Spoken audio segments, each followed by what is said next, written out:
ओम श्री परमात्मने नमः।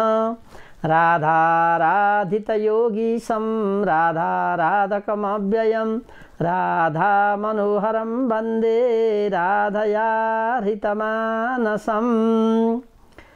ओम श्री परमात्मने नमः। ओम कुलदेवताभ्यो नमः। ओम ग्रामदेवताभ्यो नमः। ओम स्थानदेवताभ्यो नमः। समस्त पितृभ्यो नमः। नेपाल जनन्यै नमः। गुरुचरणकमलेभ्यो नमः। ओम राधा कृष्णाभ्यां नमः।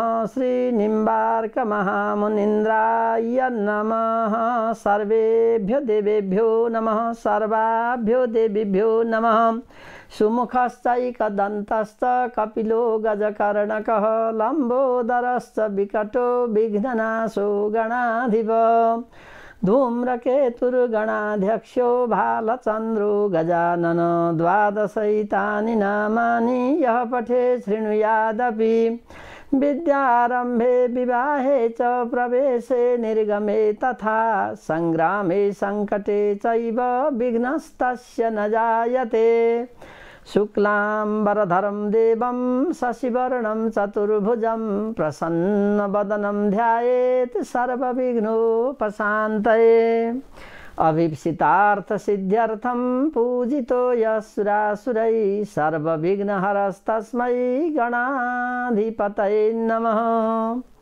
खर्वस्थूलतनुं गजेन्द्रवदनं लम्बोदरं सुन्दरं प्रस्यन्दं मधुगन्धलुब्धमधुपव्यालोलगण्डस्थलं दन्ताघातविदारितारिरुधिरैः सिन्दूरशोभाकरं वन्दे शैलसुतासुतं गणपतिं सिद्धिप्रदं कामदम्।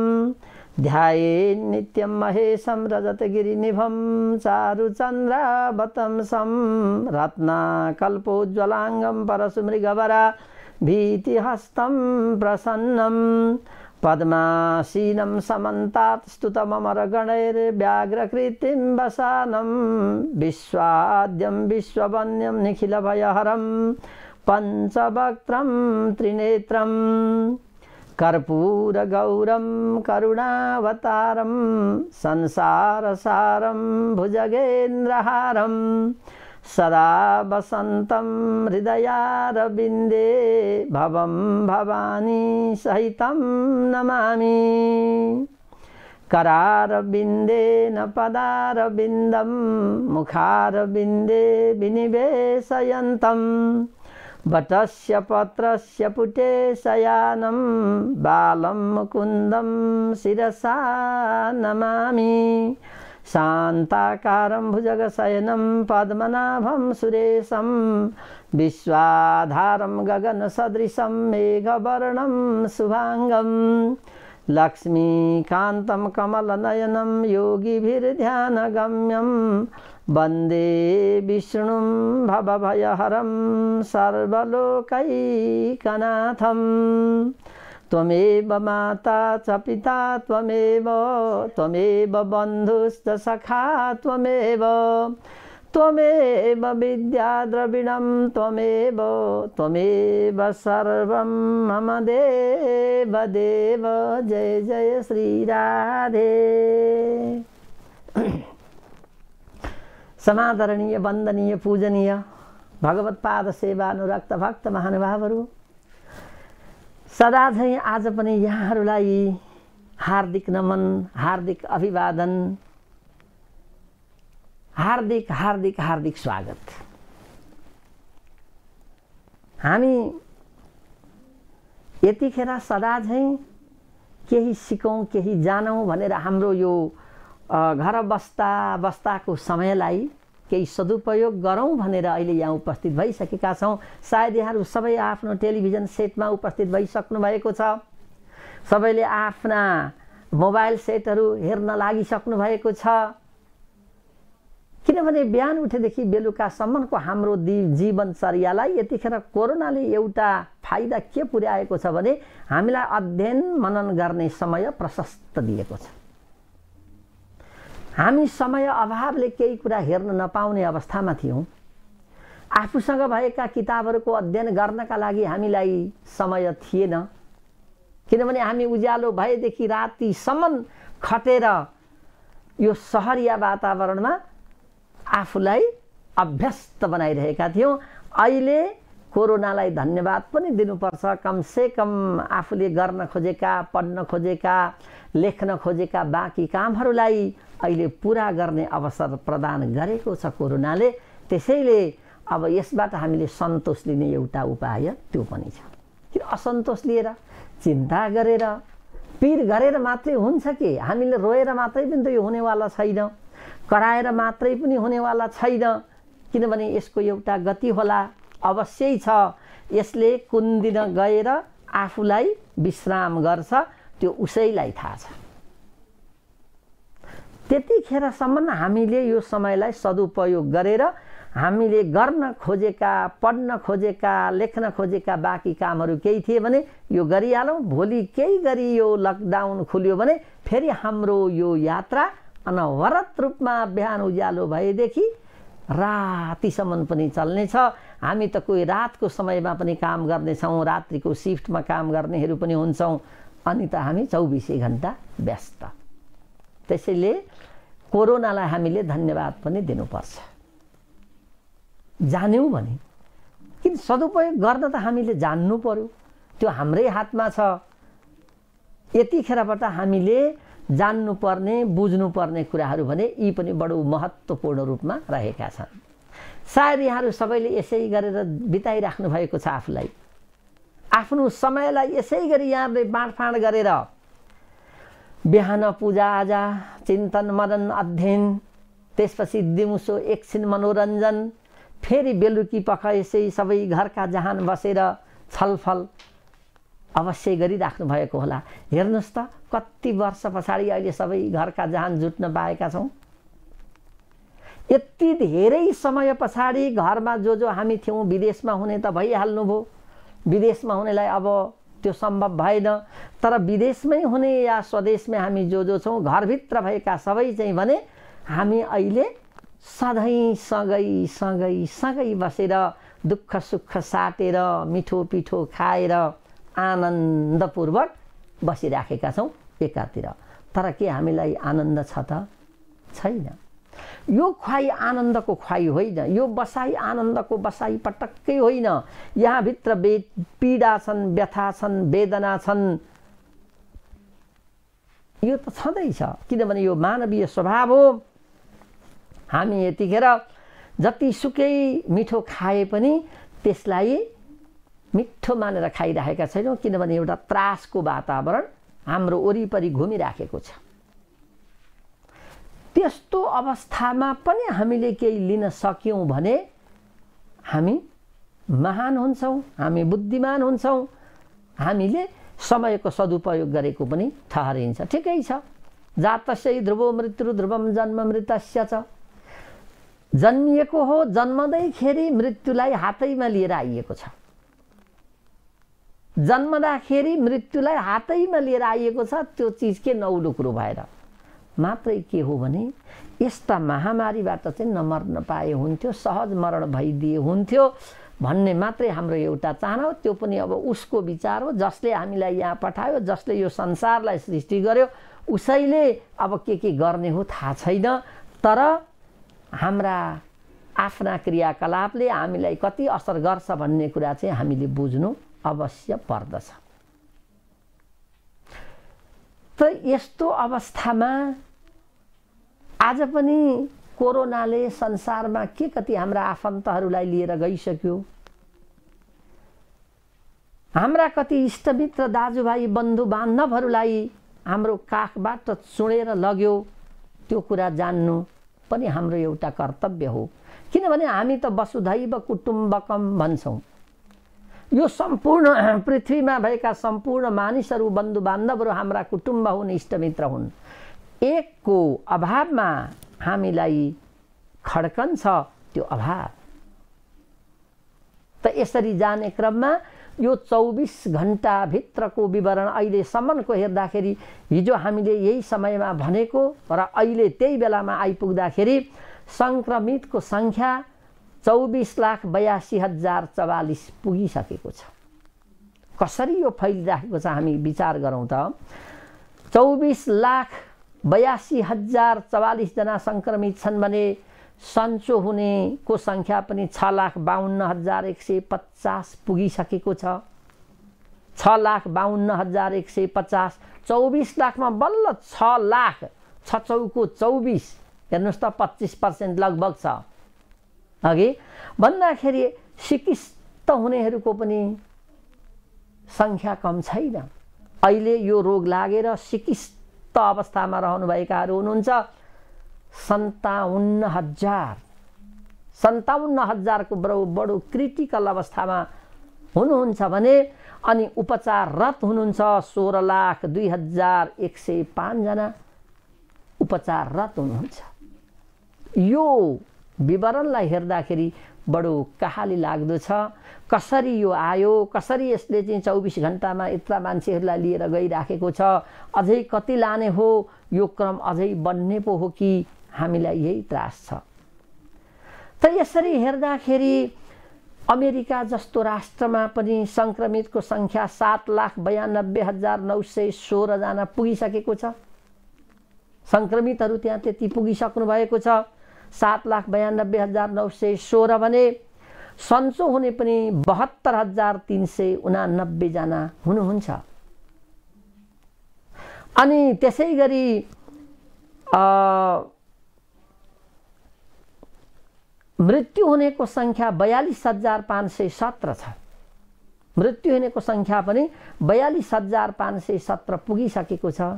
यसै गरी इटलीमा मृत्यु हुनेको सङ्ख्या 24,114 पुगिसकेको छ। फ्रान्समा 20,265 पुगेको छ। यसै गरी हेर्दै हेर्दै हेर्दै जाँदा मृत्यु हुनेको सङ्ख्या पनि धेरै भइसकेको छ।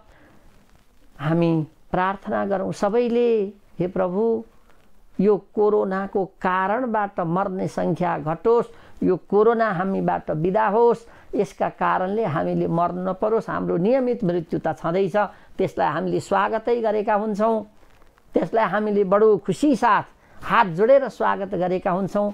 त्यो मृत्यु हाम्रा लागि लिएर आएको हो, मुठीमा लिएर आएका थियौँ, हामीसँगै छ, त्यसको लागि कुनै नौलो कुरो भएन। त यो कोरोना सम्बन्धीमा मैले दर्शक महानुभावहरू केही वैज्ञानिक तथ्यहरू पनि यहाँहरू समक्ष पस्किने गरेको छु। त वैज्ञानिक तथ्यमा हिजो मैले भनेको थिएँ चमेरो र लामखुट्टेको भूमिका के रहन्छ, यदि त्यसलाई हामीले मासिदियौँ भने यो संसारको स्थिति कस्तो हुन्छ भन्ने बारेमा केही भेटिएका तथ्यहरूलाई मैले यहाँहरू समक्ष प्रस्तुत गरेको थिएँ। त आज पनि म यहाँहरूलाई विशेष गरी दुईटा कुराको बारेमा अलिकति जानकारी गराउन चाहन्छु। त्यो के हो भने रोग के हो, यो कसरी लाग्छ भन्ने एउटा पक्ष छ भने अर्को छ क्यान्सरको सम्भावना कसलाई बढी हुन्छ र यसको कारण के हो, यो पनि हामीले बडो जान्नु परिराखेको छ। त साँच्चै भन्ने हो भने हामीले धेरैले बुझेका छौँ हाम्रो यो शरीर अथवा सबै प्राणीको शरीरभित्र अनेक किसिमका भाइरसहरू हुन्छन्। अनेक किसिमका लाखौँ करोडौँ भाइरसहरू हाम्रो शरीरभित्र हुन्छन् नै। यो भाइरसको सङ्ग्रह नै यो शरीर हो भन्दा पनि हुन्छ। यो त विज्ञानले पुष्टि गरिसकेको कुरा छ, हाम्रा धर्म दर्शनले पनि यो पुष्टि गरिसकेका कुरा हुन्। साँच्चै भने यहाँभित्र लाखौँ किसिमका जीवाणुहरू हामीभित्र पनि छन् र ती जीवाणुहरू हाम्रो एउटा रक्षक बनेर, सीमा रक्षक बनेर बसिरहेका छन्। हामीलाई केही हुन नदिनका लागि उनीहरू लागिराखेका छन् र यिनीहरूको चरित्र पनि बेग्ला बेग्लै हुन्छ। यिनीहरूको चरित्र बेग्ला बेग्लै हुन्छ। त्यहाँभित्र शरीरभित्र आउने बाहिरबाट आएका कुन किसिमका भाइरसहरूलाई यहाँ शरीरभित्र भएका कुन किसिमका भाइरसले लडाईँ गर्नुपर्ने हो त्यो कुरा उनीहरूले नै त्यहाँ विभाजन गरेका हुन्छन् र त्यही किसिमले लडाईँ गरिराखेका हुन्छन्। र हाम्रो यो शरीरमा अर्को जीवबाट यहाँभित्र पस्यो भने पस्छ नै। यहाँभित्र जब पस्छ त्यो पसिसकेपछि त्यहाँ एउटा नयाँ जीवको जन्म हुन्छ, नयाँ भाइरसको जन्म हुन्छ। अर्को भाइरस आएर हाम्रो शरीरभित्र पसिसकेपछि त्यहाँ एउटा नयाँ भाइरसको जन्म हुन्छ र अनि त्यससँग लडाईँ हुन थाल्छ। यदि हामी भित्र भएको त्यो प्रतिरोध, रोग प्रतिरोधको क्षमता यदि कमजोर भयो भने अनि त्यहाँभित्र अनेक किसिमका लक्षणहरू देखिन थाल्छन्, जुन लक्षणलाई हामीले रोग भन्दछौँ। त्यो बाहिरबाट आएको भाइरसले भित्र गएर प्रभाव जमाउन खोज्छ। जमाउन खोज्दा हामी भित्र भएका भाइरसहरूले त्यसलाई जिते भने हामी सधैँ तन्दुरुस्त, हामीलाई केही हुन्न। यदि सकेनन् भने अनि हामीमा अनेक किसिमका रोगका लक्षणहरू, अनेक किसिमका लक्षणहरू देखिन थाल्छन्। तिनी लक्षण नै रोग हुन्। यो त एउटा विज्ञानले सजिलो ढङ्गले व्याख्या गरेर हामीलाई बुझाइदिएको कुरा। यो पनि हामीले जान्नु पर्यो। त यसबाट पनि के हुन्छ त भन्दा यो बाहिरका भाइरसहरू भित्र आउने सम्भावना चाहिँ कसलाई बढी होला, कस्तो व्यक्तिलाई चाहिँ यी बाहिरका भाइरसहरू बढी भित्र पस्छन् र बढी आक्रमण गर्छन् र बढी रोगी हुन्छन् भन्ने एउटा कुतूहलता हामीसँग रहन्छ। त्यसमा पनि प्रष्टसँग के भनिएको छ भने मांसाहारी व्यक्तिलाई चाहिँ यसको जोखिम बढी हुन्छ। यसरी बाहिरका भाइरसहरू आएर आक्रमण गर्दा ती बाहिरका भाइरसहरू चाहिँ शक्तिशाली हुने अवस्था मांसाहारी व्यक्तिलाई चाहिँ बढी हुन्छ। त्यसको तुलनामा शाकाहारीमा अत्यन्त न्यून हुन्छ। त्यो हुँदै हुँदैन भन्न सकिन्न, आउँछन् तर अत्यन्त न्यून रूपबाट। त्यसैले मांसाहार कुनै पनि दृष्टिकोणले राम्रो छैन भन्ने कुरा पनि वैज्ञानिक तथ्य आइसकेको छ। मांसाहारलाई हामी राम्रो मान्दैनौँ। हाम्रो धर्मशास्त्रले, हाम्रा पूर्वीय दर्शनले, हाम्रो सनातन वैदिक धर्म संस्कृतिले त मांसाहारलाई राम्रो मानेकै छैन। अहिले आएर विज्ञानले पनि यसलाई पुष्टि गरेको नै छ। सकेसम्म तिमी मांसाहार नगर, शाकाहारी नै बनेर बस, यसै गर्दाखेरि राम्रो हुन्छ भन्ने कुरामा अहिले धेरैतिरबाट कुरा आइरहेका हुँदाखेरि हामीले यो आफैले बुझिदिए राम्रो हुन्छ। किनभने जुन कुरा आफूले बुझिन्छ त्यसैमा मजा आउँछ, त्यसैमा मिठास हुन्छ। त्यही कुरा चाहिँ जीवनमा रहिरहन सक्छ। किनभने कर लगाएर हुने कुरा होइन। एउटा भनाइ छ, उचालेको कुकुरले मृग मार्दैन भनेर। आफै जानु पर्यो त्यो कुकुरले, अनि मात्रै त्यो मृगलाई समाउन सक्छ। कसैले उचालेर फालिदिँदैमा त्यसले त्यो समाउन सक्दैन। त्यसैले हरेक व्यक्तिले ओहो यो त खराब रहेछ भनेर बुझिदिएका खण्डमा यो फाइदा फेरि त्यही बुझ्नेलाई नै हुन्छ, अरूलाई हुँदैन। अरूलाई पनि हुन्छ अप्रत्यक्ष रूपबाट। किनभने यो मांसाहार घट्ने बित्तिकै हाम्रो पर्यावरणमा सकारात्मक लक्षणहरू देखिन थाल्छन्। अहिलेको जुन यो कोरोना छ यही पर्यावरणमा देखिएको नकारात्मक असर हो र त्यही असरले आज सबै राष्ट्रलाई तालचा लगाएर राखिदियो, थुनिदियो, एकै ठाउँमा डल्ल्याइदियो। बस ऊ देखिँदैन, तर कस्तो विचित्रको शक्ति, कस्तो अजीबको चिज, कस्तो जानी नसक्नु अपरम्पार यसको चाहिँ यो काम देखिन्न। तर भक्का भक 24 घण्टामा लाखौं व्यक्तिलाई निलिराखेको छ, निलिराखेको छ, निलिराखेको छ। कस्तो अदृश्य शक्ति छ त। यसै क्रममा आज म एउटा क्यान्सरको सम्भावना र कारणको बारेमा पनि केही कुराहरू यहाँहरू समक्ष प्रस्तुत गर्न चाहन्छु। क्यान्सर त अहिले हामीले जताततै र जो सुकैलाई भएको हामी देख्छौँ। किन होला त यो पनि यसरी बढिराखेको? क्यान्सर जस्तो घातक कुरा पनि किन बढिराखेको छ? अहिले हेरौँ न, हरेक ठाउँमा क्यान्सर, अनेक प्रकारका क्यान्सर। भने क्यान्सर त बढ्यो, तर यो बढ्यो किन? यदि यो बुझ्न सकेनौँ भने फेरि यसले पनि अर्को भयावह रूप लिन सक्छ। त एउटा यो अमेरिकामा प्रकाशित NCBI भन्ने जर्नलमा सन् 2010 मा एउटा लेख प्रकाशित भएको थियो। अमेरिकाको NCBI भन्ने जर्नलमा सन् 2010 मा एउटा लेख प्रकाशित भएको थियो। त्यसका अनुसन्धानकर्ता हुनुहुन्थ्यो 2 जना। अनुसन्धानकर्ता दुईजना हुनुहुन्थ्यो, एमी जोए र बारबरा स्पेन्सन भन्ने। उहाँहरू दुईजनाले के भन्नु भइदियो भनेदेखि हेर्नुहोस्, यो विशेष गरी रेड मिट भनौँ न हैन, रातो मासु र प्रशोधित मासु जुन छ, यसको जसले बढी प्रयोग गर्यो त्यो मान्छेलाई क्यान्सरको सम्भावना ज्यादा भन्दा ज्यादा हुन्छ। उहाँहरूले धेरै अध्ययन अनुसन्धान गरेर निकाल्नु भएको कुरा।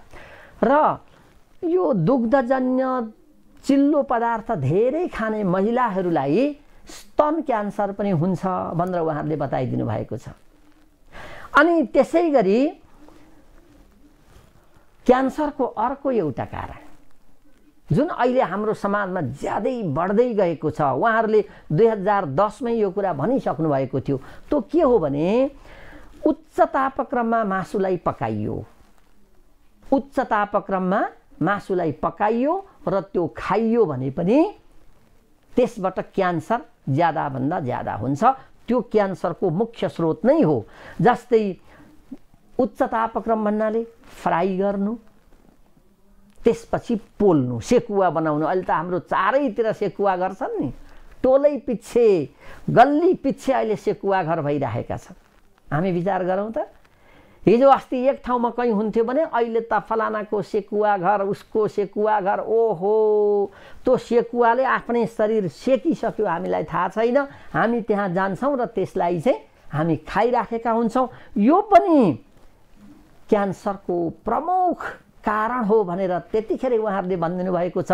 र उहाँहरूले त्यसमा के भनिदिनु छ भने त्यहाँ HCA भन्ने तत्त्व त्यहाँबाट निस्कन्छ अरे। त्यो उच्च तापक्रममा पकाइएको मासुमा HCA अर्थात् हेटेरोसाइक्लिक एमेनेज भन्ने एउटा तत्त्व हुँदो रहेछ। तत्त्व पनि के हुन् हामीले त बुझ्नै नसक्ने, जान्नै नसक्ने, यो क्षेत्रका व्यक्तिहरूले मात्रै बुझ्न सक्ने।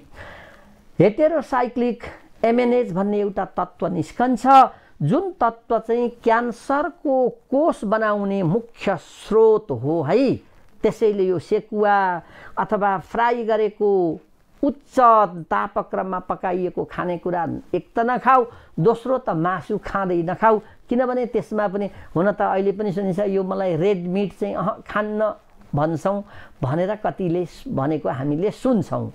वास्तवमा मासु चाहे अर्को खानुस्, अहिले त झन् त्यो ब्रोइलर एउटा चाहिँ हुन्छ नि 24 घण्टामा 3 किलो बढ्ने, हेर्नुहोस् त्यो झन् खतरनाक।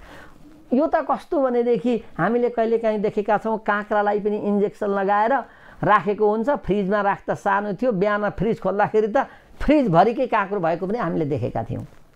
किन भन्दा त्यो इन्जेक्सनको प्रभाव। अहिलेका यी ब्रोइलर जो त्यति रातो हुँदैन, त्यसको मासु सेतो हुन्छ, तर त्यो पनि औषधिको प्रभाव। बिहान बेलुका चाहिँ इन्जेक्सन दियो भने बिहान 1.5 किलो 2 किलो बढिसकेको हुन्छ र हेर्नु त पैसाको लागि। अनि पैसा त प्रशस्त आयो, तर बिचरा त्यो खाने मान्छेको स्वास्थ्य त स्वाहा। भने यो कुरा पनि उहाँहरूले बताइदिनु भएको छ। सन् 2010 मै यो कुरा बताइदिइसकेको थियो।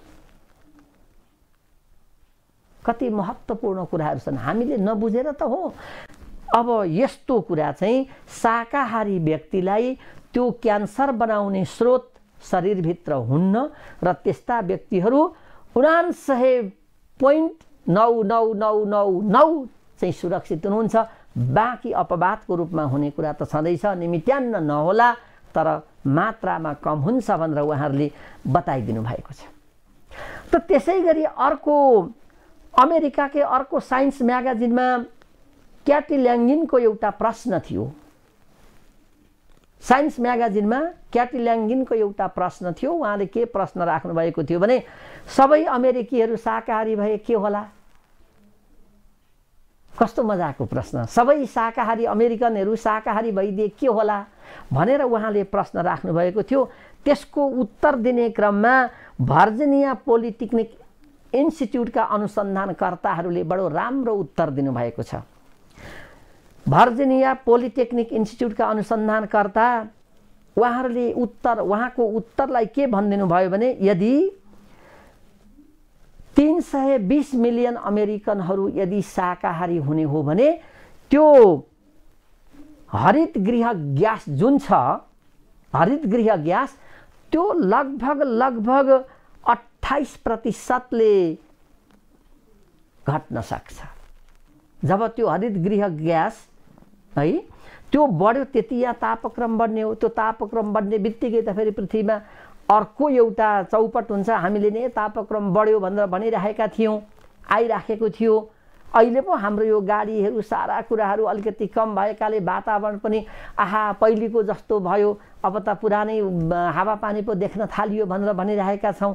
र त्यसै गरी उहाँहरूले अर्को एउटा कुरा के छ भने सन् 2016मा नै बीबीसीमा यस्तै किसिमको एउटा जिज्ञासा आएको थियो। सन् 2016मा बीबीसीमा यस्तै एउटा जिज्ञासा आएको थियो, साँच्चै धेरै मान्छेहरू चाहिँ शाकाहारी भइदिए भने यहाँ कस्तो वातावरण आउला, कस्तो होला भनेर चाहिँ त्यो जिज्ञासा राख्दाखेरि त यसको उत्तरमा पनि अक्सफोर्ड मार्टिन स्कुलका अनुसन्धानकर्ता मार्को स्प्रिङम्यानले एउटा राम्रो उत्तर दिनुभएको थियो। त्यो जिज्ञासालाई शान्त पार्न खोज्नु भएको थियो र उहाँले भन्नुभएको थियो, हेर्नुहोस्, यदि सन् 2050सम्म सम्पूर्ण मानिसहरू चाहिँ शाकाहारी भइदिए भने यो हरित गृह ग्यास, ग्रीन हाउसको जुन छ नि, ग्रीन हाउस ग्यास जुन छ, त्यसलाई चाहिँ 70%ले घटाउन सकिन्छ। 70%ले घटाउन सकिन्छ भनेर पनि उहाँले भनिदिनु भएको थियो। यसको मतलब हामीले यदि शाकाहारी भोजन गर्न थाल्यौँ र शाकाहारी प्रवृत्तिलाई हामीले बढाउन थाल्यौँ भने यो अहिलेको ग्लोबल वार्मिङ जसलाई हामीले भनिराखेका छौँ नि, ग्लोबल वार्मिङको कुरा त यो लकडाउन हुनुभन्दा अगाडि धेरै आइसकेका थिए। झन् यो गर्मीको समयमा त धेरै आइरहेको थियो। ग्लोबल वार्मिङ बढो भनेर हामी भनिरहेका थियौँ। त्यसैले त्यो ग्लोबल वार्मिङ चाहिँ 70%ले घट्न सक्छ, त्यो सम्भावना छ भनेर पनि उहाँले भनिदिनु भएको थियो। अर्थात् दर्शक महानुभावहरू, चाहे नेपालको अथवा चाहे विदेशको, चाहे जहाँसुकैको किन नहोस्, त्यहाँ रहने अध्ययनकर्ताहरूले, अनुसन्धानकर्ताहरूले एउटै निचोड के निकाल्नु भएको छ भने यो संसारलाई ध्वस्त बनाउनका लागि मांसाहार घातक तत्त्व बनेर आएको छ। यो मांसाहारलाई हामीले घटाउनै पर्छ। यदि नघटाउने हो भने हामीले आफ्नो खाल्डो आफै खन्छौँ र त्यही खाल्डोभित्र हामी जाकिन्छौँ, आफै पुरिन्छौँ भनेर प्रष्ट रूपमा भनिदिइसक्नु भएको छ। यो आज मैले यहाँहरूलाई अलिकति यो वैज्ञानिक तथ्यको बारेमा, किनभने हामीले यस्ता कुराहरूलाई अलिकति हेर्नु पनि पर्छ, जान्नु पनि पर्छ, बुझ्नु पनि पर्छ। हाम्रो विज्ञान भनेको हाम्रो पूर्वीय विज्ञान, प्राचीन विज्ञान र अहिलेको आधुनिक विज्ञानका कुराहरूलाई हामीले जोडेर हेर्न थाल्यौँ, तिनलाई मिलाएर हेर्न थाल्यौँ भने अनि हामीलाई सतर्क हुन अथवा जोगिनका लागि ठुलो टेवा पुग्दछ। किनभने हामी आफ्नो मृत्यु आफैले निम्त्याउन चाहिँ चाहँदैनौँ। भलै हामी नजानौँला, तर आफ्नो मृत्यु आफैले निम्त्याउन चाहँदैनौँ। त्यो आओस्, आफ्नै किसिमले आओस्, ठिक छ हामी जाउँला, तर तत्कालै म जाउँ, मेरो मृत्युलाई म तुरुन्तै बोलाउँछु भन्ने पक्षमा चाहिँ हामी छैनौँ। भन्न चाहिँ हामी त्यसो भन्दैनौँ, तर गर्न चाहिँ त्यही मृत्युलाई निम्त्याउने कामहरू हामी गरिरहेका छौँ। जस्तै भुटुवा, सेकुवा, मांसाहार चाहे जसरी खाए पनि त्यसको त असर पर्छ। त्यसैले हामी पनि के गरौँ, हामी शाकाहारी बनौँ र हामी बाँचुन्जेलसम्म बडो स्वस्थ भएर, हृष्टपुष्ट भएर, हँसिलो खुसिलो भएर जति बाँचिन्छ हामी बाँचौँ र यस्ता महामारीबाट हामीले पीडित हुनु नपरोस्। यसरी 24 घण्टामा लाखौं लाख व्यक्तिहरू एउटा रोगका कारणले नजाउन्। त्योभन्दा बढी मर्थे होलान्, 24 घण्टामा मर्नेको संख्या त्योभन्दा बढी थियो होला, तर त्यो सहज मृत्यु थियो, स्वाभाविक मृत्यु थियो। त्यसमा कसैले चित्त दुखाउने ठाउँ थिएन। यसरी लकडाउन भएर बस्नु पर्दैन थियो। स्वाभाविक मृत्यु हुँदाखेरि यो लकडाउन हुने अवस्था थिएन। हामी हाम्रा काम गर्थ्यौँ, हाम्रा उद्योग धन्दाहरू चलिरहेका थिए, हाम्रा अध्ययन अनुसन्धानहरू चलिरहेका थिए, पठन पाठनहरू चलिरहेका थिए। मृत्यु एकातिर नियमित ढङ्गले बगिरहेको थियो, हामी नियमित ढङ्गले अर्कातिर बगिरहेका थियौँ। उन्नति र प्रगति हुँदा हुँदा हामी आज यो युगमा आइसकेका थियौँ। तर अब त यो उन्नति र प्रगति पनि रोकिने अवस्थामा पुगिसक्यो। त्यसैले दर्शक महानुभाव, यति कुरा हामी विचार गरौँ। हाम्रो खानपान, आहार र विहारलाई हामीले खुब ध्यान दिउँ र यिनै कुरालाई मैले यो कुरा र हाम्रो धर्म दर्शनमा कसरी सम्बन्ध छ, कसरी समन्वय हामीले गर्ने होला भन्ने कुरामा मैले मानव धर्मका 22 वटा लक्षणहरूलाई यहाँहरू समक्ष प्रस्तुत गरिसकेको छु र त्यसको बारेमा मैले लगभग 5 वटा तत्त्वहरूलाई व्याख्या पनि गरिसकेको छु।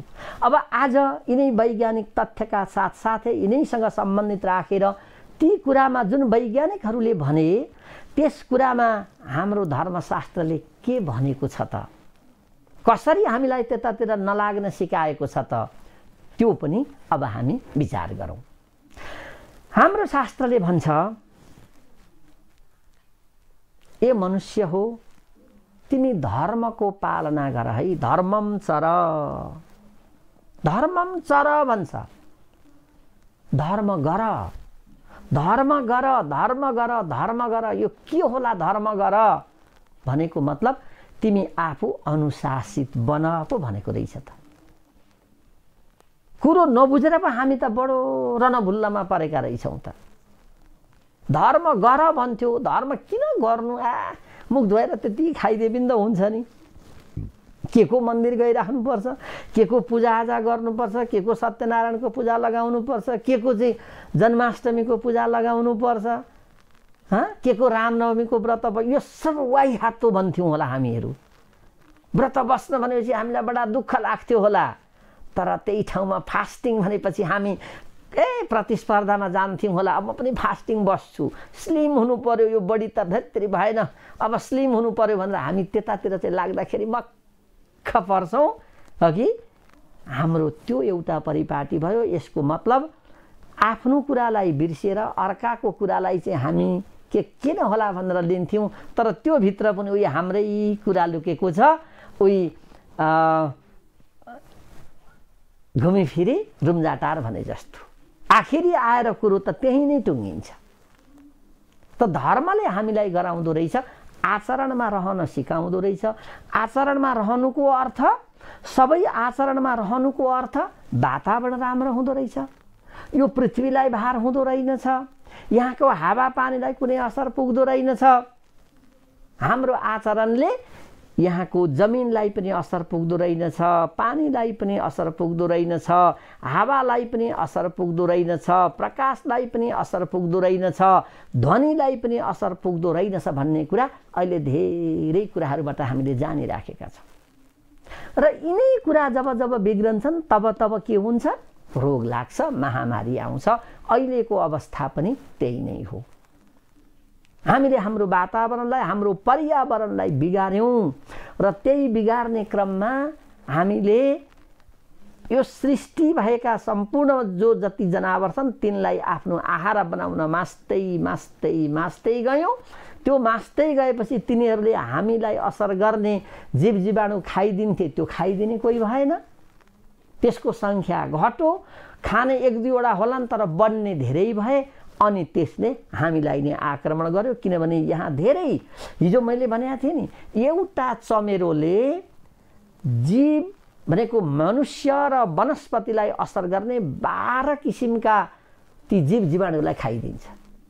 चमेरो एउटाले, सर्पले त्यसै गरी खाइदिन्छ, भ्यागुताले त्यसै गरी खाइदिन्छ, लामखुट्टेले पनि त्यसै गरी गर्दो रहेछ।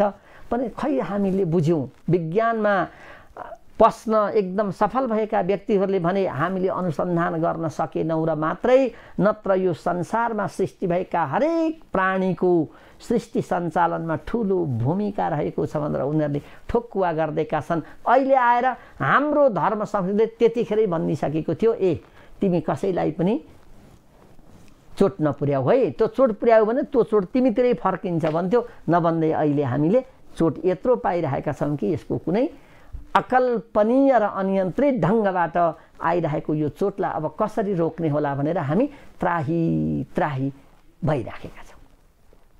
आखिरी कारण त हामी नै रहेछौँ। त्यसैले मानव धर्म के रहेछ त? हामी मानव हौँ, हाम्रा धर्म के रहेछन् भन्ने क्रममा मैले यहाँहरूलाई धेरै विद्वानहरूका उदाहरण पनि दिएँ। विद्वानहरूले हाम्रा शास्त्रमा भएका कुराहरूमा अझ थप्नुपर्ने कुराहरू पनि छन् है। यतिले मात्रै धर्मका लक्षण पुग्दैनन्, मानव धर्मका लक्षण पुग्दैनन् भनेर थपिदिएका कुराहरू पनि आउँदैछन्। मैले सुरुमै बताइ पनि सकेको छु, फेरि अन्तिममा पनि म अवश्य बताउने नै छु। र अहिलेलाई भने मैले भागवतमा आधारित रहेर भागवतको पनि सप्तम स्कन्धको 11औं अध्यायको जुन वर्णन छ त्यसलाई आधार बनाएर धर्मका लक्षण म बताइरहेको छु। हेर्नु, भागवत जस्तो ग्रन्थले त्यतिखेरै भनिदिएको थियो, हे मनुष्य हो, तिमीहरूले यदि यस्ता काम गरेनौ भने तिमीहरू सकिन्छौ, तिमीहरूको अस्तित्व यो संसारबाट विलीन हुन्छ, अनि त्यतिखेर तिमीहरूले रोएर पनि हुँदैन, कराएर पनि हुँदैन भनेर प्रष्टसँग भनिदिएको छ। यसमा सोध्नुहुन्छ युधिष्ठिर, प्रश्नकर्ता हुनुहुन्छ युधिष्ठिर र उत्तर दिँदै हुनुहुन्छ नारदजी। उहाँहरूको दुईटाको संवाद यो हाम्रा लागि हो, उहाँहरू दुईटाका लागि मात्रै होइन। तर हामीले कसले पो भागवत त्यसरी पढेका हौँला, अथवा पढे पनि त्यसलाई बुझेर कतिको व्यवहारमा ल्याएका हौँला? हामी विचार गरौँ। भागवत पढ्दै मांसाहार गर्दै पनि हामीले गरेका हौँला? भागवतले त नगर भनेको छ होइन। हामी भागवत किताब पल्टाउँलाई यहाँ त यस्तो रहेछ भनेको होला, तर उतातिर फ्राई गर्न मासुको परिकार तयार भइरहेको होला, भुटुवाको उता त्यस्तै होला, अनि सेकुवाको त्यस्तै होला भनेपछि त्यो त के अर्थ भयो र? यी शास्त्रहरू पढ्नुको अर्थ हो जीवनमा हामीले उतार्ने, व्यवहारमा उतार्ने। र पो हुन्छ त यी त औषधि हुन् हाम्रा शास्त्रहरू। औषधि खाइसकेपछि हाम्रा डाक्टर साहबहरूले हामीलाई भन्नुहुन्छ नि, अब तपाईँले यो औषधि खान थालेपछि यो चिज खानु हुँदैन, तपाईँले यो काम गर्नु हुँदैन। यदि गर्नुभयो भने फेरि बल्झन्छ बिमार। अहिले यही कुरा भइराखेको छ। शास्त्रहरूले भने हेर तिमीहरूले यो कुरा गर, यसो गर्यौ भने तिमीहरूलाई फाइदा हुन्छ, गरेनौ भने बेफाइदा हुन्छ, त्यतिखेरै भनेको छ। हामी त्यसलाई गर भनेको के हो, नगर भनेको के हो अध्ययन चाहिँ खुब गरेका छौँ, तर व्यवहारमा चाहिँ हामीले ल्याउन सकेका छैनौँ। त्यसैले अहिले हामी दुःख पनि पाइराखेका छौँ। मैले भने भागवतको सप्तम स्कन्धको 11औं अध्यायको 8, 9 र 10औं श्लोकले यी कुराहरू प्रष्ट पारिदिएको छ। यहाँहरूले भागवत पल्टाउन सक्नुहुन्छ, हेर्न सक्नुहुन्छ, हो कि होइन रहेछ भन्नुहुन्छ। अनि यहाँ नपुगेका कुराहरूलाई फेरि हाम्रा विद्वानहरूले थपिदिनु भएको छ। यो धर्मका लक्षणमा अरू कुरा पनि चाहिन्छन् है भनेर धेरै अनुसन्धान गरेर, खोज गरेर त्यसको निचोडको रूपमा फेरि थपि पनि दिनुभएको छ। ती कुराहरूलाई पनि हामीले पालना गर्न सक्यौँ भने मानव धर्म पालना गरेको ठहरिन्छ। मानव धर्म पालना गरेपछि हामी बाँचेको पनि अनि सार हुन्छ र हामी स्वस्थ भएर बाँच्न पनि पाउँछौँ। त यस क्रममा हामीले सत्य, दया, तप, शौच र तितिक्षाको बारेमा हामीले कुरा गरिसकेका छौँ। अब आज पालो आएको छ ईर्ष्या। 6औं नम्बरमा त्यहाँ वर्णन गरिएको ईर्ष्या छ। ईर्ष्याको अर्थ हो राम्रोसँग हेर्नु, विचार गर्नु, बुद्धि पुर्याउनु। अर्थात् राम्रो नराम्रो, असल खराब छुट्याउन सक्नुलाई ईर्ष्या भनिन्छ। यदि मानिस भएर हामीले त्यो गर्न सकेनौँ भने त्यसको पनि काम छैन, त्यहाँ पनि मानव धर्म पुग्दैन। त्यो नहुने बित्तिकै खराब र असल छुट्याउन नसक्ने बित्तिकै जस्तो काम पनि हुन थाल्छ, अनि त्यसको असर फेरि हामीलाई पर्छ। हाम्रो के हो काम कर्तव्य भन्ने, साँचो झुटो भेद पर्गेल नसक्ने, विद्या बुद्धि माग्दछौँ आज हामी, देऊ माता शारदे ज्योति नामी। कति राम्रो कविहरूले भनिदिनु भएको छ। हाम्रो के हो काम कर्तव्य भन्ने, राइट एन्ड ड्युटिज। हेर्नु, काम र कर्तव्यलाई त्यतिखेरै भनिसकेको छ। अधिकार र कर्तव्य त नङ र मासु जस्ता छन्। एउटा पाटो कर्तव्य हो भने अर्को हो अधिकार। काम र कर्तव्यलाई कति राम्रोसँग बुझेर हाम्रो के हो काम कर्तव्य भन्ने, साँचो झुटो भेद पर्गेल्न सक्ने, विद्या बुद्धि माग्दछौँ आज हामी। ओहो हे आमा, हे सरस्वती, यो सरस्वतीको प्रार्थना हो अघि। त यसमा भनेको छ साँचो र झुटो के हो त्यो कुरा मैले छुट्याउन सकौँ, असल र खराब के हो त्यो मैले छुट्याउन सकौँ, ठीक र बेठिक के हो त्यो मैले छुट्याउन सकौँ, के उचित हो के अनुचित हो त्यो मैले छुट्याउन सकौँ, के न्याय हो के अन्याय हो त्यो म छुट्याउन सकौँ। कति राम्रो छ हो। यो कुरालाई छुट्याउन सक्नु मानवको अर्को एउटा परम धर्म हो, जसलाई भनिन्छ इच्छा। इच्छाले यो कुरालाई बताइरहेको छ। अब हामी कल्पना गरौँ, यदि हामीले ठिक बेठिक छुट्याउन सकेनौँ, राम्रो नराम्रो छुट्याउन सकेनौँ, उचित अनुचित छुट्याउन सकेनौँ भने हामी के मानव भयौँ त? अरू प्राणी र हामी प्राणीमा के फरक रह्यो त? अरू प्राणीमा बुद्धि छ, विवेक छैन। हामी मानिसमा बुद्धि र विवेक दुईटै छ। त्यही विवेकले चाहिँ के गर्छ भन्दा साँचो झुटो असल खराब राम्रो नराम्रो उचित अनुचित यी सबै कुरा छुट्याउन सक्छ। त्यही कुरालाई भन्यो, हे मनुष्य हो तिमीसँग त यो होला, तर तिमीले कतै यो कुरा बिर्सन्छौ कि? यसलाई भनिन्छ इच्छा। तिमीमा त्यो शक्तिको विकास होस्। त्यो शक्ति विकास गर्यौ भने अनि सबैतिर राम्रो हुँदै जान्छ। आफू भलो त जगत भलो। ल हेर्नु कति राम्ररी बताइदिएको छ। तर हामी मनुष्यहरू, हामी पढे लेखेका बुद्धिजीवीहरू, यो 21औं शताब्दीका धुरन्धर विद्वानहरू कति विवेकी छौँ यो कुरा विचार गरौँ त। यदि विवेकी छैनौँ भनौँ भने हामीले यत्रा कुरा ल्याइरहेका छौँ, तर विवेकी हौँ भनेदेखि अर्कालाई हामी निमिट्यान्न पारेर आफै खाऊँ आफै लाऊँ आफै मोज मस्ती गरौँ भन्नेतिर लागेका छौँ। त्यसको कारण हो ईर्ष्याको कमी, अरू केही होइन। म खाऊँ मै लाऊँ सुख सय लबा मोज म गरूँ, म बाँचुँ मै नाचुँ अरू सब मरुन् दुर्बलहरू, भनी दारा धस्ने अबुझ सठदेखि छक परी, चिता खितका छोडी अभयसित हाँस्यो मरी मरी। कवि शिरोमणि लेखनाथ पौडेलले तरुण तपसीमा कति राम्रोसँग व्याख्या गरिदिनु भएको छ। एउटा रुखलाई उहाँले एउटा तरुण तपसीको रूपमा राख्नु भएको छ र अनि उसका त्यो हरेक क्रियाकलापलाई बताउनु भएको छ। आज हामी त्यस्तै छौँ। अरूलाई मारेर म मोटाउन चाहन्छु, अर्काको मासु खाएर म स्वस्थ हुन चाहन्छु। सम्झँदा पनि दिक्क लाग्दैन? हामीले दिक्क मान्नु भएन। कहिलेसम्म भने अब यो कुरा नसुनुन्जेली। अब त हामीले सुन्यौँ नि, किनभने त्यो काम गरेका रहेछौँ। हामीमा इच्छा भन्ने धर्म हामीभित्र रहेनछ। त्यो मानव धर्मको एउटा महत्त्वपूर्ण अङ्ग हो।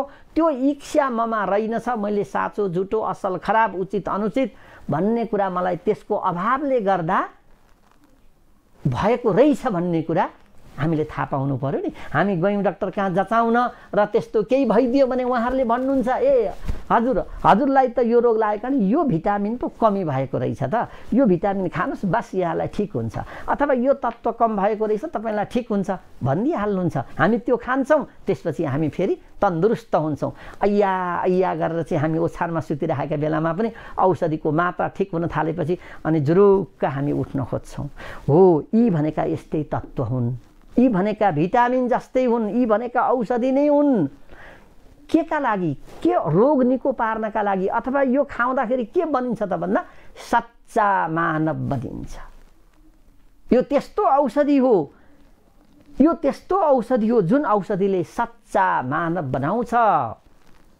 त्यो मध्येको एउटा हो इच्छा। इच्छा तत्त्व, इच्छा धर्म, यदि हामीसँग छैन भने हामी असल खराब छुट्याउन सक्दैनौँ र अनि फेरि डामाडोल हुन्छ सबतिर। यसलाई कति व्याख्या गर्ने यतिले बुझिहालियो नि। भनिएन असल र खराब छुट्याउन सक्नु इच्छा हो, त्यो नहुँदाखेरि मानव धर्म पूर्ण बन्दैन, पूर्णाङ्ग बन्दैन। पूर्णाङ्ग नबन्ने बित्तिकै त्यसले राम्रो काम गर्दैन, यति हो। र यो संसारलाई सजाउन जोगाउन पूर्णाङ्ग मानव हुनुपर्छ। हामीले शौचमा व्याख्या गरेका थियौँ नि, आन्तरिक र बाह्य दुईटै किसिमको शौच चाहिन्छ र मात्रै हुन्छ भने जस्तै यहाँ पनि त्यो इच्छाले हामीलाई पूर्ण मानव बनाउनका लागि राम्रोसँग बताइदिएको छ, हे मनुष्य तिमीसँग यो इच्छा तत्त्व पनि हुनु पर्यो, इच्छा धर्म पनि हुनु पर्यो भनेर प्रष्टसँग बताइदिएको छ। यो इच्छालाई यतिमै राखौँ, यसलाई त भन्ने हो भने अरू 8-10 दिन इच्छामै जान सक्छ। यो त यति मिठो हुन्छ, यसलाई गहिरिएर विचार गर्दै जाँदाखेरि जति भनौ त्यति भन्न मन लाग्छ, जति सुनौ त्यति सुन्न मन लाग्छ। किनभने रस पस्दै गएपछि नछोडौँ जस्तो पनि हुन्छ। र नारदजी भन्दै हुनुहुन्छ, हेर्नुहोस् अब पूर्ण मानव हुनका लागि यतिले मात्रै पनि पुग्दैन। अब अर्को छ सम, अर्को औषधि। पूर्ण मानव बनाउनका लागि चाहिने अर्को तत्त्व, धर्मरूपी तत्त्व छ, त्यो सम हो। सम भनेको मनलाई नियन्त्रण गर्नु, मनलाई नियन्त्रण गर्नु। हेर्नु अब यो झन् जटिल कुरा आयो। भगवान् श्रीकृष्णले गीतामा भन्नुभएको छ अर्जुनलाई, हे अर्जुन मन एव मनुष्याणाम कारणम बन्ध मोक्षयोः। कति राम्ररी यो गीता त झन् विचित्रको छ ग्रन्थ, किनभने यो त साक्षात् भगवानकै मुखबाट निस्किएको हो। यहाँ त अरू कसैले भनेकै छैनन्। यो गीता त एउटा यस्तो तत्त्व छ जहाँ भगवान स्वयंले भनेका कुराहरू मात्रै छन्। त्यसैले त्यहाँ प्रष्टसँग भगवानले के भन्नुभयो भने मन एव मनुष्याणाम कारणम बन्ध मोक्षयोः। हे अर्जुन मान्छेको मन नै एउटा त्यस्तो कारण हो, मन नै एउटा त्यस्तो कुरा हो जसले मानिसलाई बन्धनमा पनि पार्न सक्छ र सबै कुराबाट छुटकारा पनि दिलाउन सक्छ। कति राम्रो भनाइ। त्यही कुरालाई यहाँ सम भन्ने कुरा आयो। अब सम भनेको यो मनलाई नियन्त्रण गर्नु। मनलाई नियन्त्रण नगर्दाका परिणाम एकचोटि आँखा चिम्लेर हामी सोचौँ त, अरू कसैलाई भन्नै पर्दैन, सोध्नै पर्दैन। यो मनलाई मनलाई नियन्त्रण नगर्दाखेरि हाम्रो समाजमा भइराखेका कुराहरूलाई एकचोटि हामीले कल्पना गरौँ त, सम्झौँ त। यहाँ भएका जति पनि कुकार्य छन्, जति पनि कुकार्य छन्, ती सबै मनलाई नियन्त्रणमा लिन नसक्दाका परिणाम। चाहे तपाईँ अन्याय भन्नुहोस्, अत्याचार भन्नुहोस्, भ्रष्टाचार भन्नुहोस्, दुराचार भन्नुहोस्, चाहे जेसुकै होस्, त्यो सबै मनले गर्दाखेरि नै त्यो सब भइराखेको छ। के गरौँ, मलाई त मनै लागेन भन्छ। लाग्ने कुरा के रहेछ? हात होइन रहेछ, लाग्नु त पहिले मन रहेछ नि त। त्यो मनले हात चलान भने चल्दो रहेनछ। ए आज तपाईँ यो चिज खानुहुन्छ? खान्न। किन? मनै लागेको छैन। आज त्यहाँ घुम्न जाउँ न, जाने हो? जान्न। किन? मलाई त्यहाँ जान मनै छैन। ल हेर्नुहोस्, आज एउटा घरमा मुभी ल्याएर हेर्ने विचार गरेका छौँ, हेर्ने हो?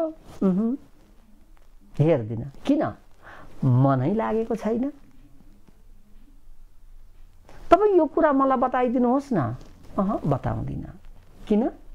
मनै लागेको छैन। यो मन भन्ने तत्त्व कस्तो गजबको रहेछ है। कति सुतिराख्नु, उठ्नुहोस् न। अब उठ्दिन। किन? मनै लागेको छैन।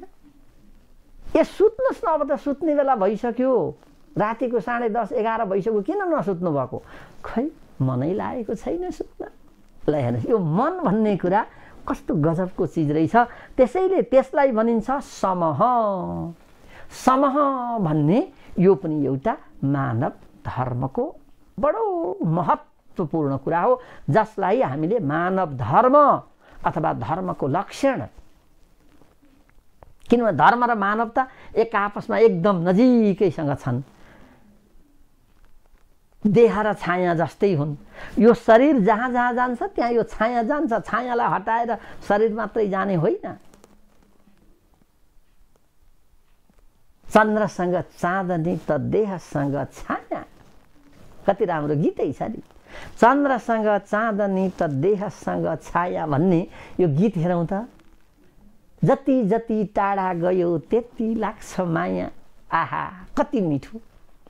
चन्द्रको चाँदनी जब चन्द्रमा निस्कन्छन्, झुल्कन्छन्, देखिन्छन्, चाँदनी स्वतः आउँछ, देह जहाँ जान्छ त्यहाँ छाया सँगसँगै जान्छ भनेपछि यो कस्तो छ भनेदेखि यो मनलाई नियन्त्रण गर्नु मानव धर्म अत्यन्त महत्त्वपूर्ण रूपमा रहेको छ।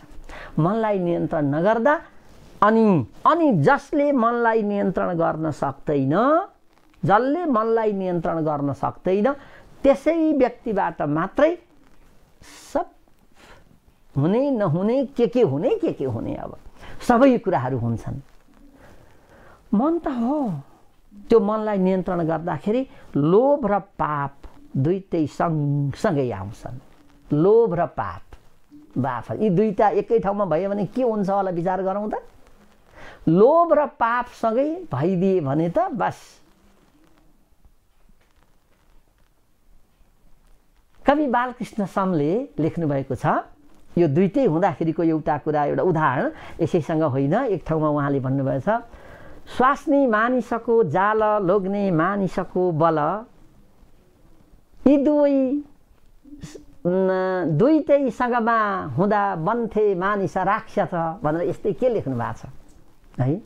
त्यस्तै गरी यो लोभ र पाप चाहिँ जब मान्छेका घर घरमा आउन थाल्छ, हरेक व्यक्तिका शरीरमा लोभ र पाप आउन थाल्छन्, प्रवेश गर्न थाल्छन्, त्यस बेलामा अब हामी कल्पना के गर्न सकौँला कि त्यसले के गर्ला के नगर्ला भनेर त्यो लोभ र पापलाई निम्त्याउने काम केले हुँदो रहेछ त भन्दा सम भन्ने तत्त्वलाई नबुझ्दाखेरि। कति राम्रो छ।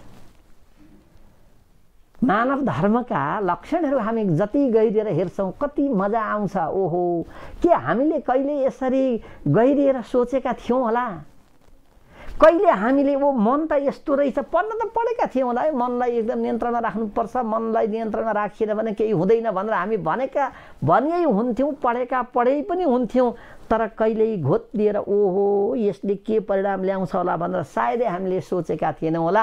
अहिले जो दर्शकहरूले हामीलाई हेरिराख्नु भएको छ उहाँहरूले अब कल्पना गर्नुहोस्, हामी अनुरोध गर्छौँ, हेरिदिनुहोस्, बुझिदिनुहोस्। तपाईँको मनलाई तपाईँले नियन्त्रणमा नराख्दा कस्ता कस्ता जघन्य अपराध हुन थाल्छन्। मनलाई नियन्त्रणमा नलिँदा हुने परिणाम भनेको अपराध हो। मनलाई नियन्त्रणमा लिनु भने किन लिने त?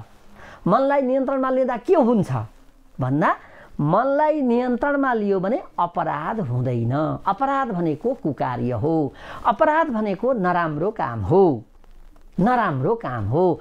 त्यसैले त्यो काम हुनबाट रोक्छ केले भन्दा यो सम भन्ने शक्ति यदि हामीमा छ भने हामी त्यसबाट बडो आनन्दसँग यो लोभ र पापलाई तिमीलाई यहाँ ठाउँ छैन भनेर हामी मजाले पठाइदिन सक्छौँ। गेट आउट, तिमीलाई यहाँ प्रवेश छैन, नो इन्ट्री, प्रवेश निषेध है। हरेक जसरी पनि हामी भनौँ न, प्रवेश छैन अथवा नो इन्ट्री, गेट आउट, तिमी जहाँ जाऊ गए हुन्छ, तर यहाँ चाहिँ तिम्रो लागि स्थान छैन। यो गराउन सक्षम हुने तत्त्व धर्म भनेको चाहिँ के रहेछ भने समह। समह त यो कुरालाई कति राम्ररी व्याख्या गरिदिएको छ। आजका हामी चाहे जतिसुकै विकसित राष्ट्रका व्यक्ति किन नहौँ, चाहे अल्प विकसित राष्ट्रका व्यक्ति किन नहौँ, चाहे हामी 5-7वटा डिग्री लिएर बसेका व्यक्ति किन नहौँ, चाहे हामी कालो अक्षर भैँसी बराबर भन्ने अवस्थाका व्यक्ति किन नहौँ, हामी सबैसँग मन छ, हामी सबैसँग मन छ। त्यो मनलाई यदि हामीले नियन्त्रण गर्न सकेनौँ भने बस हाम्रो वातावरण डामाडोल हुन्छ, चकनाचुर हुन्छ। हाम्रो यो वातावरण बिग्रन्छ, पर्यावरण बिग्रन्छ र अनि यस्तै महामारीलाई हामीले बाध्य भएर स्वीकार्नुपर्ने अवस्था आउन सक्छ।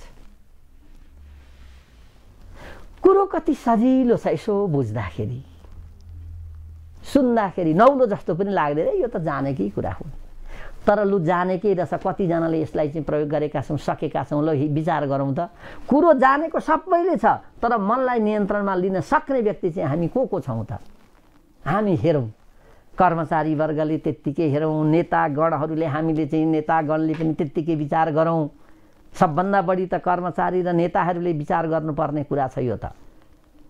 देश बनाउनका लागि अगाडि बढ्ने नेताहरूको मन नियन्त्रण भइदिएन भने देशको विकास हुन सक्दैन। भ्रष्टाचारले प्रशस्त झाँगिने मौका पाउँछ, अत्याचारले झाँगिने मौका पाउँछ। कर्मचारीहरूले पनि मनलाई नियन्त्रणमा नलिँदाखेरि घुस तलबाट, माथिबाट होइन तलबाट भन्छ नि, त्यो कुरा आइदिन्छ। कति एकदम क्या अत्यन्त सरल ढङ्गबाट हामी बुझ्न सक्छौँ र एकचोटि आफूले आँखा चिम्लेर आफैलाई सोचौँ, ओहो मैले नियन्त्रणमा आफूलाई लिन सकेको रहेछ कि रहेनछु भनेर एकछिन हामी सोचौँ त। कसैले भन्नै पर्दैन, आफैले आफैलाई हे मैले त कहाँ मनलाई नियन्त्रणमा लिन सकेको रहेछु र, त्यो त मैले गरेकै रहेनछु नि भनेर हामी सजिलै भन्न सक्छौँ। अरूलाई ढाँट्न सकिएला, आफ्नै मनलाई चाहिँ ढाँट्न सकिन्न क्या। किनभने यो मन चाहिँ आफैसँग जहिले पनि भित्र बसेर लुकेर हेरिरहेको छ। यो मनलाई फुत्त कहीँ बाहिर राख्नै सकिन्न। भगवान्ले कस्तो बनाइदिएको होला, ल विचार गरौँ त। यो मन जहाँ गए पनि सटक्क भित्र यस्तो लेपासिएर बसेको छ, त्यो झिक्नै त सकिन्न। अनि त्यो टाँसिएर लेपासिएर बसेर हामीले गरेको कामको सारा साक्षी बनिराखेको छ। त्यसैले अब त्यो लुपुक्कसँग टाँसिएको मनलाई एकचोटि सोधौँ, मैले कति नियन्त्रणमा लिन सकेँ तिमीलाई? उत्तर त उसैले दिन्छ, है तिमीले मलाई खुब लिएका छौ बा, तिमीलाई धन्यवाद। मलाई त चल्नै दिएनौ नि तिमीले, तिमी त अचम्मकै मान्छे रहेछौ। मलाई त फिटिक्कै चल्न यहाँबाट उता मेरो खुसीले चल्नै दिएनौ, तिमीलाई धन्यवाद छ भन्ला। होइन लिन सकेका रहेछ भने बुझ्यौ, तिमीले मलाई अलिकति पनि सुन्न सकेनौ, ती सब गडबड भइहाल्यो भनेर त्यो मनले हामीलाई भन्छ। त्यसैले समूह भनेको मनलाई नियन्त्रण गर्नु, यो पनि मानव जीवनको अथवा मानवको एउटा परम कर्तव्य हो, परम धर्म हो, जसलाई हामी धर्मको लक्षण भनेर मानिराखेका छौँ। तसर्थ भक्त सज्जन, ठिकै छ, हामीसँग अहिले समय छ, हामीले 2-4 दिन यसै गरी व्याख्या गर्दै जाउँ। हामीलाई हतार हतार गरेर यो नै सुन्न पाए, तुरुन्तै भन्न पाए हुन्थ्यो भन्ने पनि अवस्था छैन। बाँकी त थुप्रो छन्, हामी विचार गर्दै जाउँ। यहाँहरूले सायद नोट गर्दै पनि जान सक्नुहुन्छ, लेख्दै पनि जान सक्नुहुन्छ, जिज्ञासा भए हामीलाई फोन गर्न सक्नुहुन्छ, हामी त्यसको उत्तर दिन्छौँ। तर आजलाई भने समयले के भन्दैछ, अब रोकौँ होला, म अब पर्खिन्न भन्दैछ। त्यसैले भोलि फेरि यसै गरी यस्तै जाने नजानेका तिता मिठा कुराहरूलाई लिएर अवश्य उपस्थित भएर यहाँहरू समक्ष जानेका कुरा पस्कनेछु भन्ने वाचा गर्दै अहिलेलाई बिदा लिन चाहन्छु। जय जय श्री राधे श्याम।